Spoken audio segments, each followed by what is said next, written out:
rain had stopped just minutes ago, leaving the streets of downtown glistening under the soft golden lights of early evening. Inside the tiny cafe tucked between two towering office buildings, Ella Monroe wiped the last table of her shift. Her apron was stained with coffee, and her once pristine ballet posture had faded into the quiet slouch of someone accustomed to long days and short dreams. At 26, Ella looked nothing like the girl who once danced across glowing stages. Her golden hair, loosely tied, framed a delicate face, still beautiful but weary.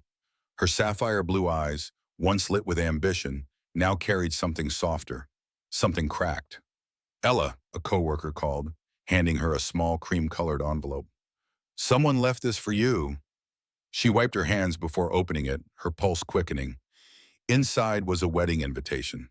Charles Dorn and Vivian Lancaster cordially invite you to celebrate their wedding at the Wilshire Grand Hotel this Saturday at 6 p.m. Her fingers trembled.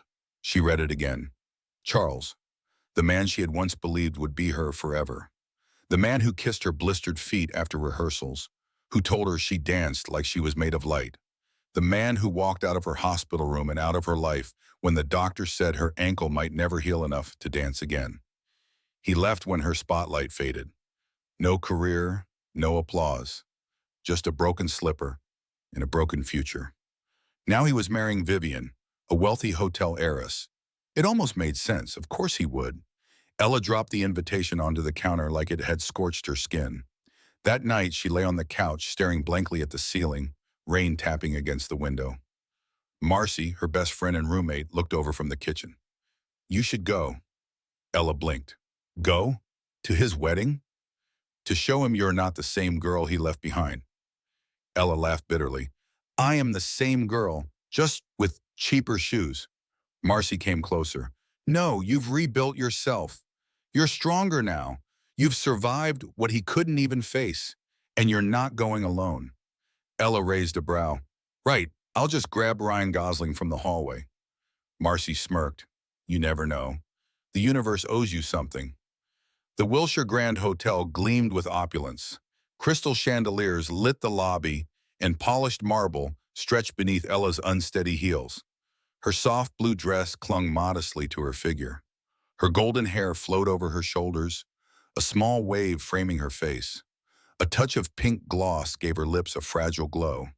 She had come alone, but she had come. "Maybe I'll pretend to be lost," she whispered to herself. "Have one drink, then vanish." Turning to leave, she collided with someone, tall, steady, and impeccably dressed in a tailored charcoal suit. "I'm so sorry," she started, stepping back. Her words caught in her throat. Standing before her was Stefano Moretti. The Stefano Moretti. She had seen him before, once or twice, when delivering coffee in the skyscraper, where his company, Moretti Enterprises, occupied the top floors. They had never spoken beyond a courteous nod. Still, she had remembered him. How could she not? People whispered about him. Not loudly, never loudly, but with a certain weight. He was the kind of man who commanded silence when he entered a room, not through arrogance, but through presence. Old money, they said. Old connections. The kind that didn't need to be explained. Today he looked exactly the same. Tall, striking, his gaze sharp as cut glass. His dark eyes held something distant, something guarded. "You work at Demo Cafe," he said, recognizing her. His voice was smooth, calm, but low. Like distant thunder, Ella flushed. "I do.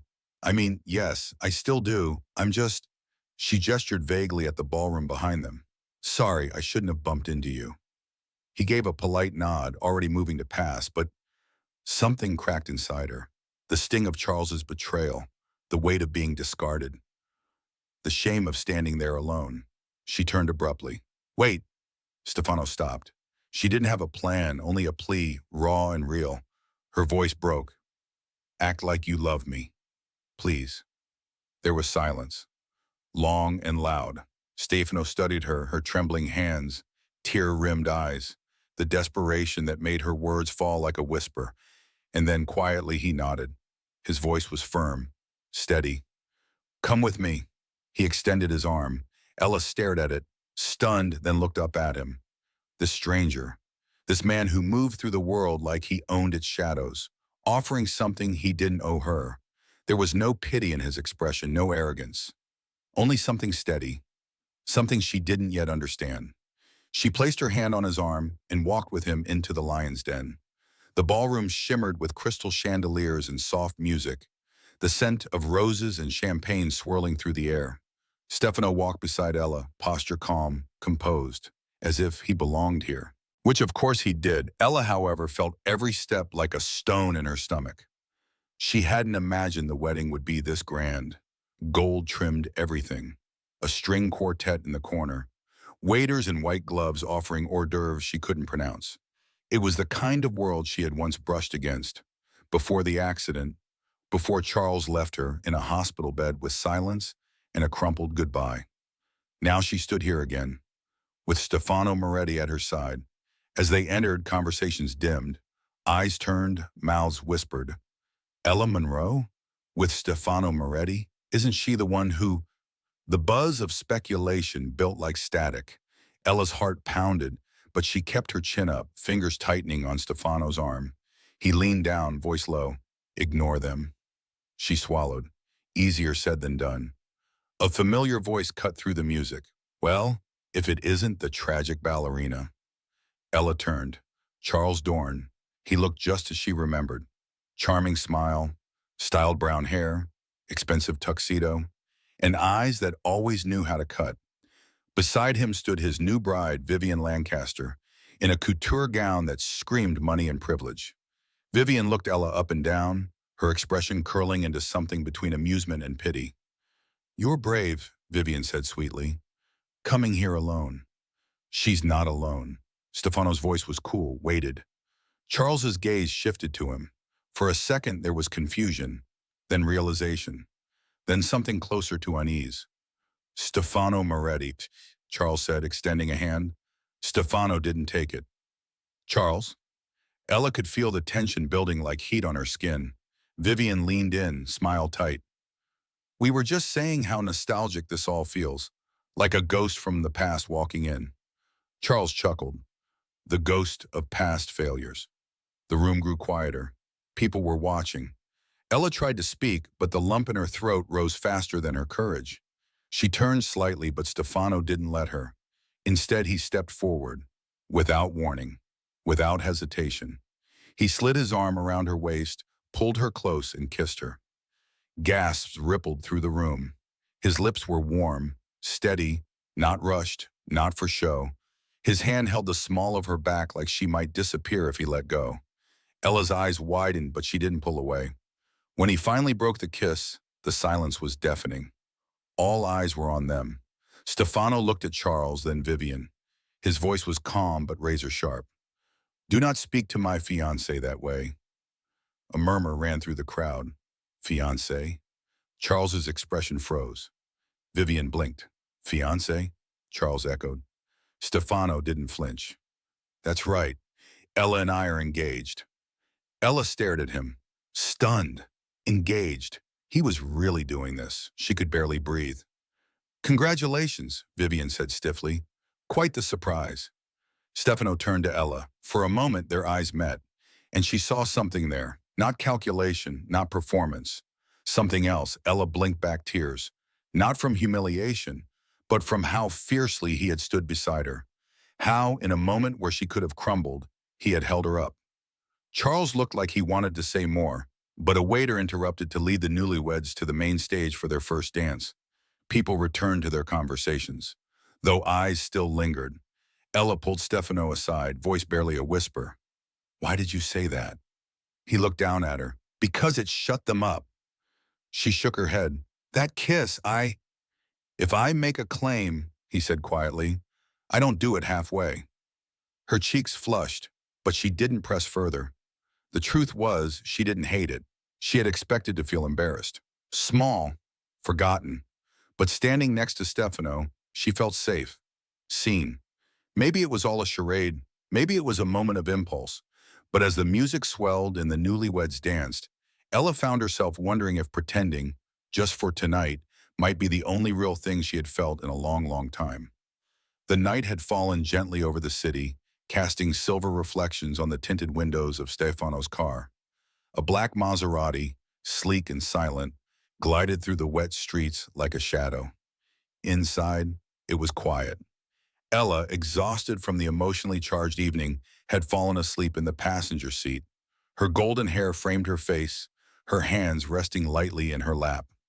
Even in slumber, there was a shadow of sadness behind her peaceful expression.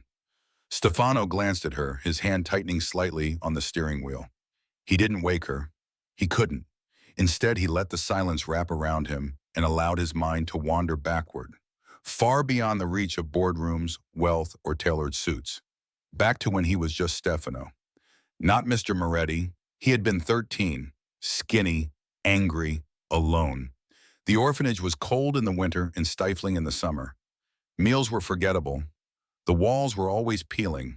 The older boys fought for dominance while the younger ones cried quietly in corners.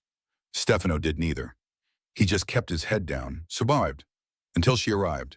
She was older, maybe 17 or 18, blonde hair in a messy bun, long legs, a dancer's posture. She came in wearing a faded jacket and ballet flats. She smiled too brightly for a place so dull. He remembered how all the kids had stared. No one ever came just to spend time with them, especially not someone like her.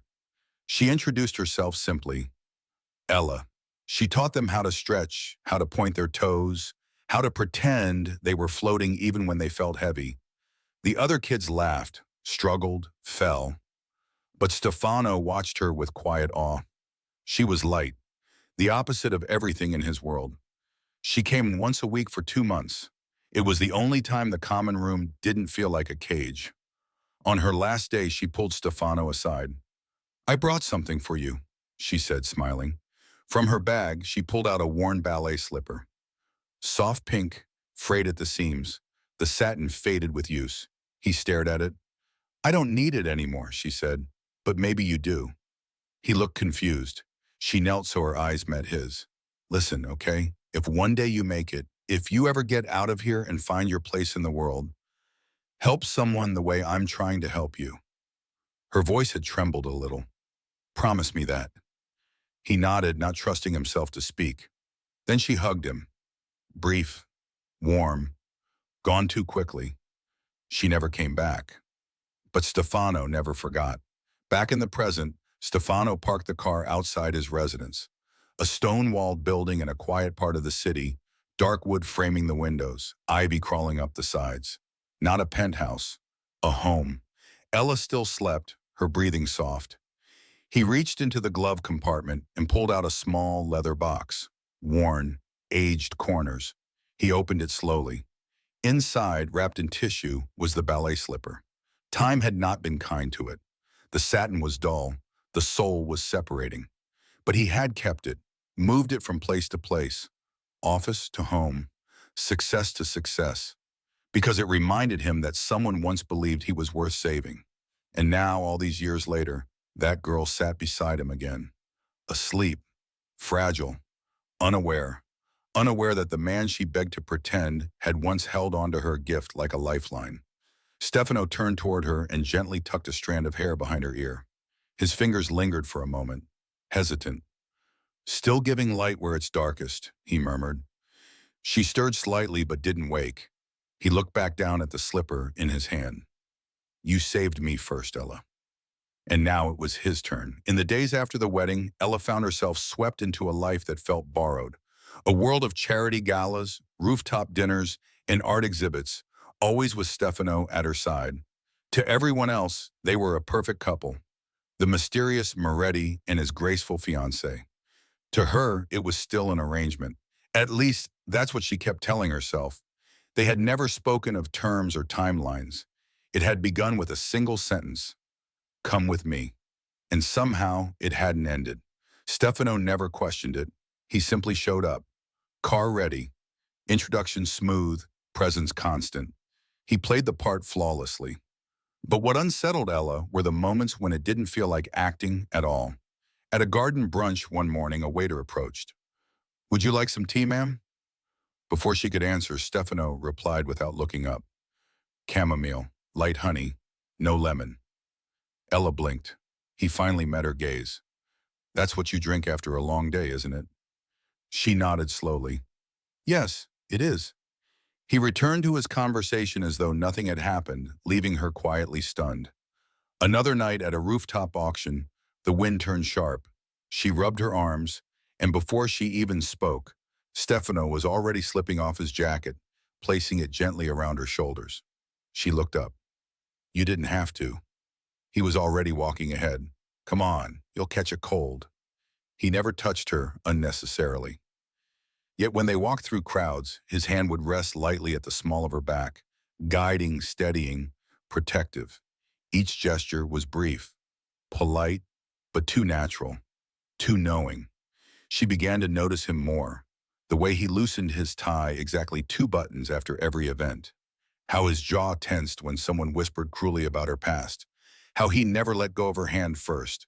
And slowly, dangerously, she began to wonder, was any of this real? But then she would remember Charles, his charm, his promises, and how easily he had left her behind. She had believed in love once. It had nearly broken her. She would not make that mistake again.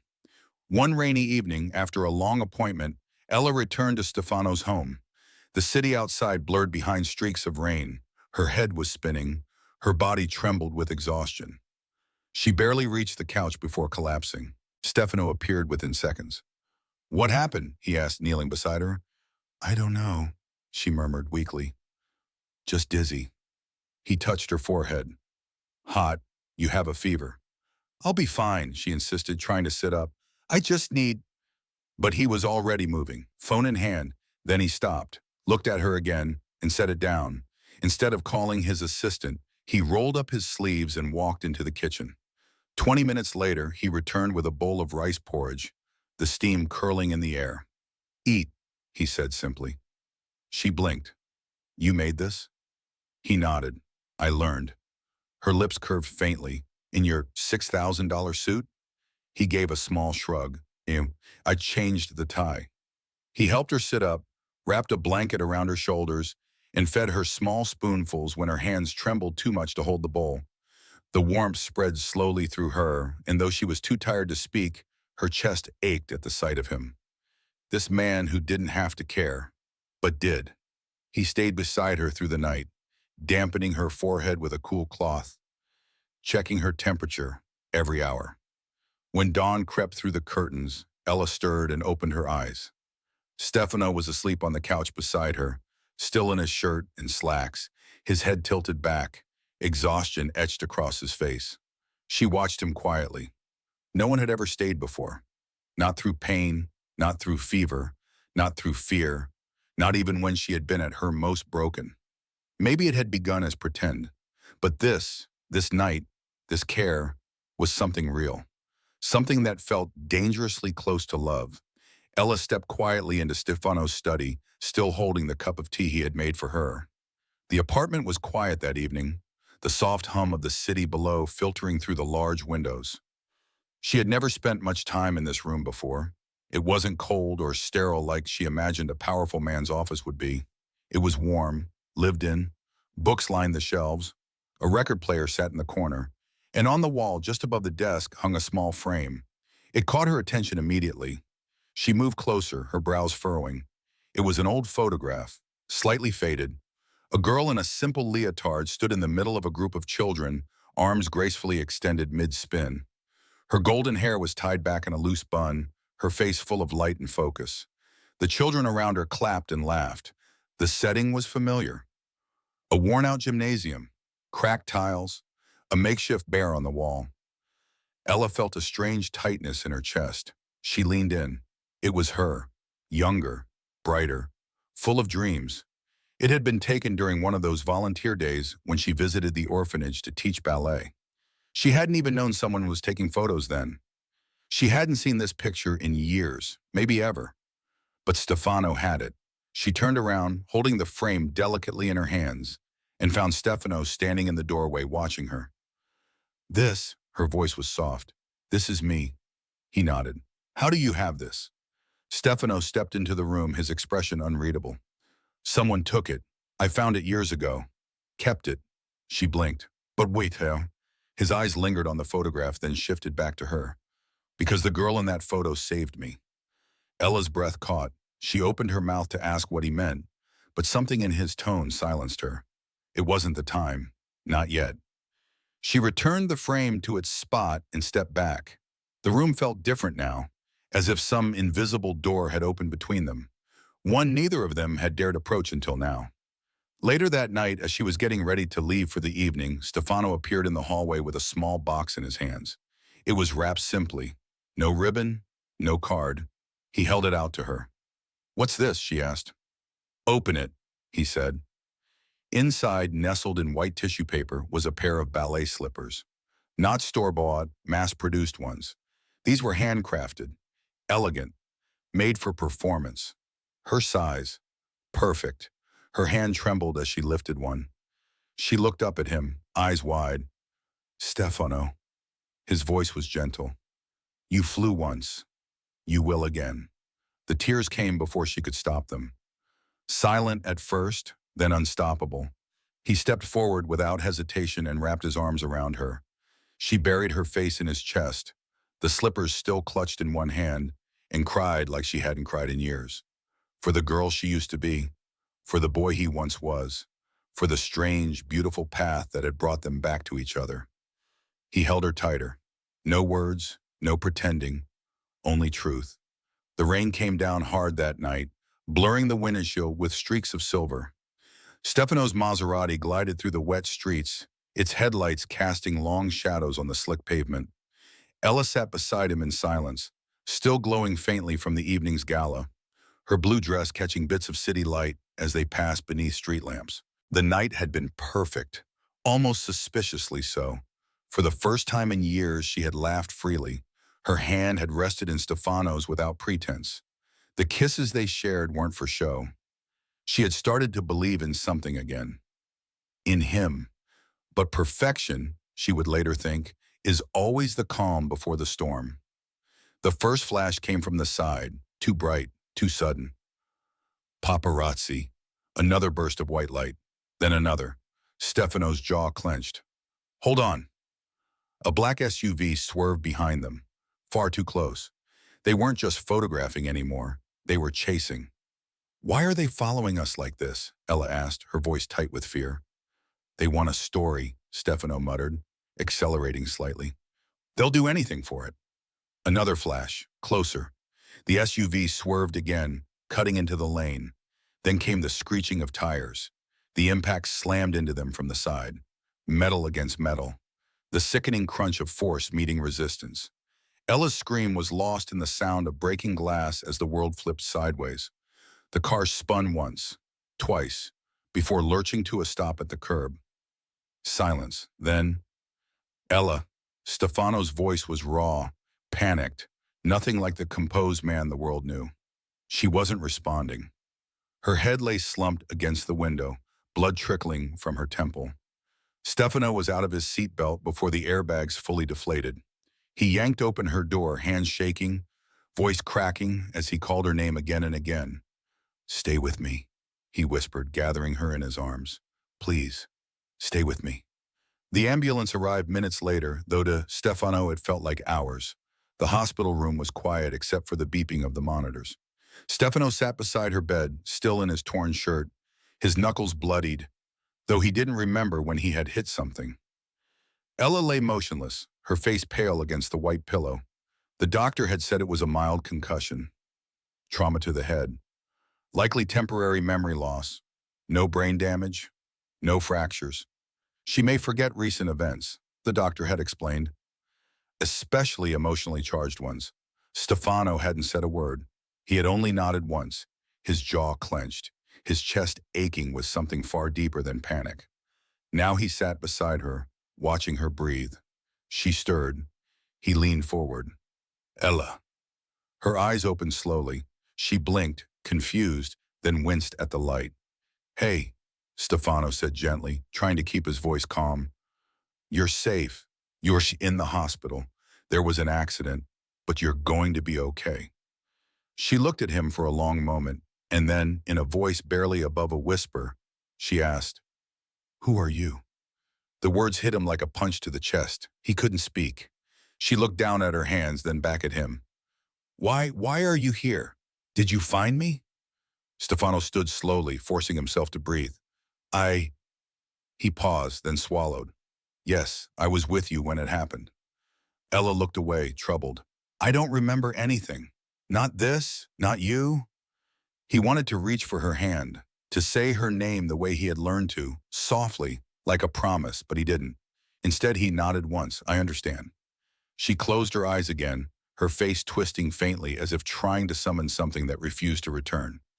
He watched her for a long time. Then he turned and walked to the window, his hands buried in his pockets, shoulders heavy. She had forgotten. Forgotten the laughter, the tea, the quiet glances, the kiss. Forgotten him. But Stefano knew one thing for certain. He would not walk away. Not now, not again. The rain had returned that evening, soft and rhythmic against the hospital window panes. Ella lay in bed, eyes open, staring at the ceiling. Her body felt stronger by the day, but her mind remained hazy, fogged over, as if someone had pulled a curtain over the last month of her life. The doctors told her not to force it. Memories would return when they were ready, but she hated the emptiness, hated the strange ache in her chest she couldn't name, the way her heart fluttered whenever Stefano entered the room, and then fell again when she couldn't remember why. He had been kind, always calm, always nearby, yet somehow there was a sadness in his eyes every time he looked at her, like he was waiting for something, or mourning something already lost. That night, after the nurses dimmed the lights and left her alone, she noticed something unusual on the small table beside her bed. A ballet slipper. Not new, old, worn, the satin frayed, the toe box crushed from years of use. She picked it up gently, running her fingers along its edges. Her breath caught. It looked familiar. She closed her eyes, the slipper clutched to her chest. Sleep came quickly, and with it, a dream. She was dancing. The floor was dusty, the room small, lit by shafts of afternoon sunlight. Children sat in a circle, clapping as she twirled. She wore a simple leotard, her golden hair pulled back. Her feet were blistered, but her heart was light. A boy stood in the corner, watching her with wide, silent eyes. Thin, quiet, alone must. She danced toward him, held out her hand, and smiled. He didn't take it, just stared, like she was something out of a dream. The image shifted. She was kneeling, placing the ballet slipper into the boy's small hands. And then she heard her own voice. If you ever make it out of here, promise me you'll help someone the way I'm helping you. The dream dissolved into darkness. Ella sat up in bed, breath ragged, tears on her cheeks. It wasn't a dream. It was real. She threw off the blanket, gripped the ballet slipper tightly, and rushed out of the room, ignoring the nurse calling after her. Rain soaked through her sweater as she stumbled down the hospital steps and into the waiting car she remembered only vaguely. The driver tried to stop her, but she insisted, eyes blazing. Take me to Stefano Moretti, please. Stefano stood in the rain, staring out from the stone terrace of his residence. He hadn't been able to sleep. His chest had been heavy all night, haunted by the silence in her voice, the emptiness in her gaze he hadn't told her, hadn't forced her to remember, because love, real love, never demands. It waits. Behind him, footsteps. He turned. Ella stood there, soaked to the bone, her hair clinging to her face, the ballet slipper gripped in one trembling hand. Her lips parted, but no words came at first. Then in a voice thick with wonder and something close to disbelief, she asked, the boy from the orphanage, that was you, wasn't it? Stefano didn't move, didn't speak, but the look in his eyes, soft, broken, open, was the only answer she needed. Ella stepped forward, her tears mixing with the rain. Her voice cracked. You remembered me, all this time. He nodded once. I never forgot, not for a second. She let out a shaky laugh, the ballet slipper still pressed against her chest. And for the first time since the accident, everything came back. The old theater stood beneath a soft gray sky, quiet but full of new life.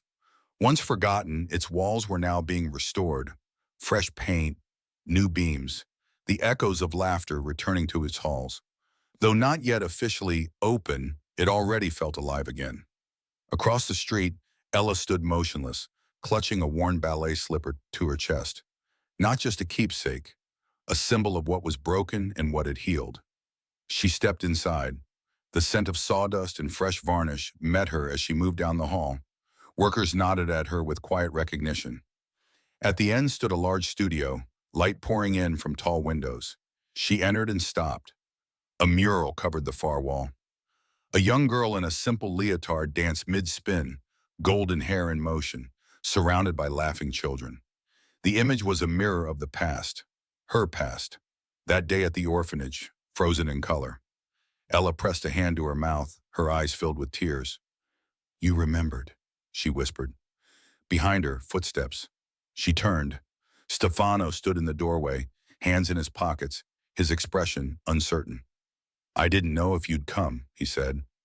She walked toward him slowly, then suddenly ran and wrapped her arms around him, resting her cheek against his chest. "This time," she whispered, her voice trembling, "I'm not here for pretend. I'm here because I love you." He turned to face her, stunned. The mask he wore so often slipped away. His eyes shimmered with emotion. "I was saving this," he said, reaching into his pocket and pulling out a small velvet box. Inside, a simple, timeless ring. He took her hand and slid it onto her finger.